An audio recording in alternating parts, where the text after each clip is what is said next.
In the depths of Zen Buddhism lies a treasure trove of enigmatic riddles known as koans. These paradoxical puzzles have been baffling and enlightening Zen students for centuries, guiding them towards profound truths about themselves and the universe. Join us as we embark on a journey into the enigmatic realm of koans, where logic takes a backseat and intuition reigns supreme. Prepare to have your mind challenged and your spirit awakened as we unveil the secrets of koans and their profound impact on Zen Buddhism. What is the sound of one hand clapping?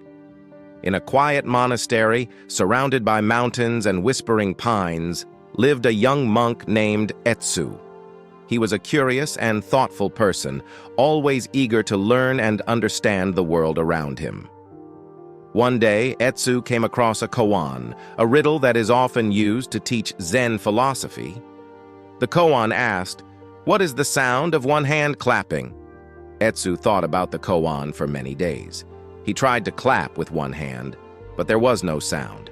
He asked his Zen master for help, but the master only smiled and said, "The answer lies not in the sound, but in the silence." Etsu continued to think about the koan. He went for walks in the forest and listened to the sounds of nature. He watched the monks meditate in silence. He thought about the emptiness of space and the vastness of the universe. One evening, as Etsu was sitting under the stars, he realized the answer to the koan. The sound of one hand clapping is not a physical sound. It is the sound of silence, the sound of emptiness, the sound of all things. From that moment on, Etsu's perception of the world changed. He saw beauty in the absence of noise. He found peace in the stillness. He understood that the sound of one hand clapping is the sound of the universe itself. If a tree falls in a forest and no one is around to hear it, does it make a sound? Deep within the tranquil heart of an ancient forest, a wise old Zen master named Chen sat in silent meditation beneath the shade of a towering oak tree.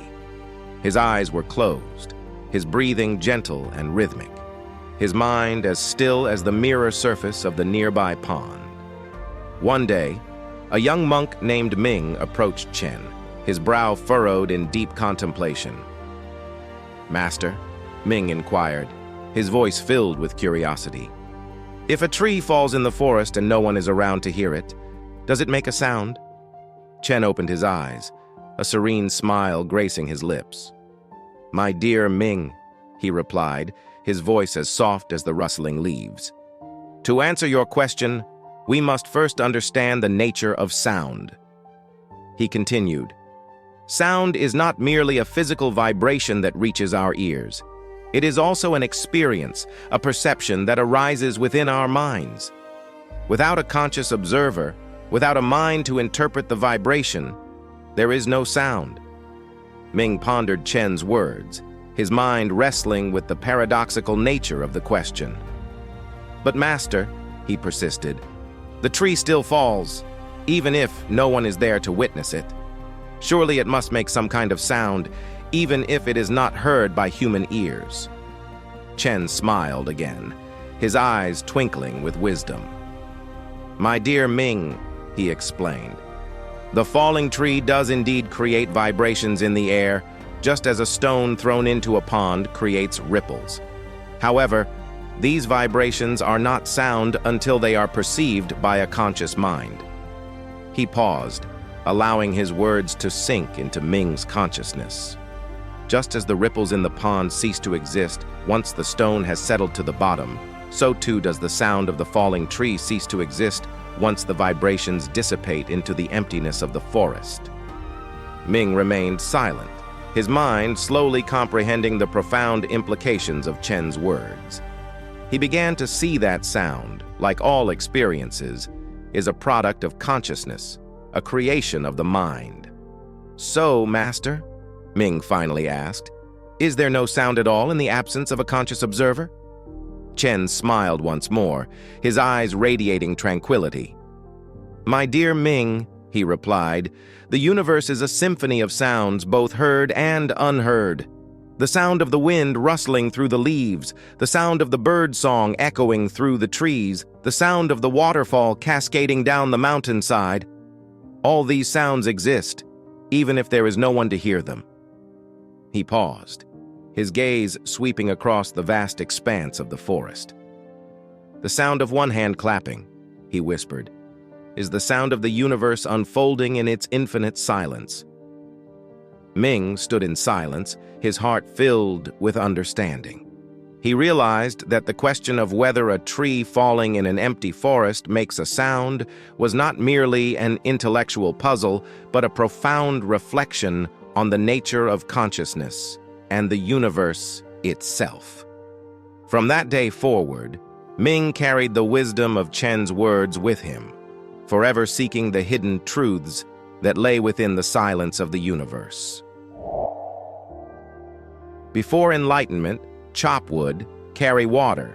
After enlightenment, is the wood still chopped and the water still carried? In a secluded monastery atop a mist-kissed mountain, there lived a monk named Xin. Known for his deep contemplation and unwavering dedication to the path of enlightenment, Xin became the subject of intrigue among his fellow monks. One day, a curious novice approached Xin and asked, "Master Xin, before enlightenment, we chop wood and carry water. After enlightenment, is the wood still chopped and the water still carried?" Xin, with eyes that held the wisdom of centuries, looked at the young novice and beckoned him to join in the daily routine.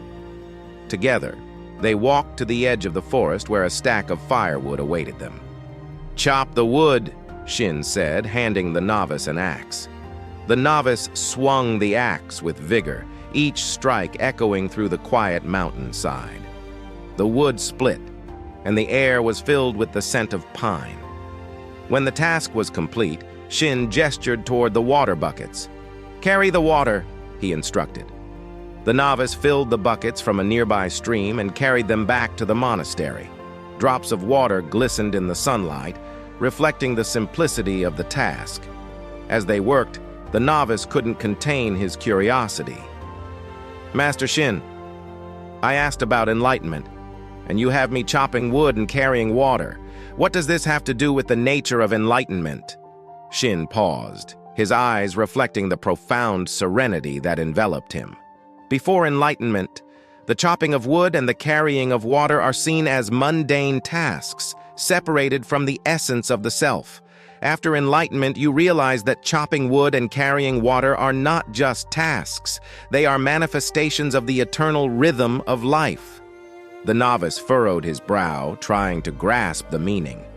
Xin continued, "Enlightenment is not an escape from the ordinary. It is a profound shift in perception. Before, you may have seen these tasks as burdens, but after enlightenment, you see them as expressions of the interconnected dance of existence. The wood is still chopped and the water is still carried, but now it is done with a heart attuned to the harmony of the universe." The novice, though still puzzled, felt a seed of understanding taking root within him. As time passed, the novice continued his daily tasks with newfound awareness. The chopping of wood and the carrying of water became a meditation, a celebration of the eternal rhythm that echoed through the monastery and beyond. The question that once seemed paradoxical now unfolded into a living truth. Before enlightenment, chop wood, carry water. After enlightenment, chop wood, carry water, but with a heart that beats in tune with the universe. And so, the mountain monastery stood as a testament to the simplicity and profundity of the enlightened path, where the echoes of wood being chopped and water being carried reverberated through the timeless tapestry of existence.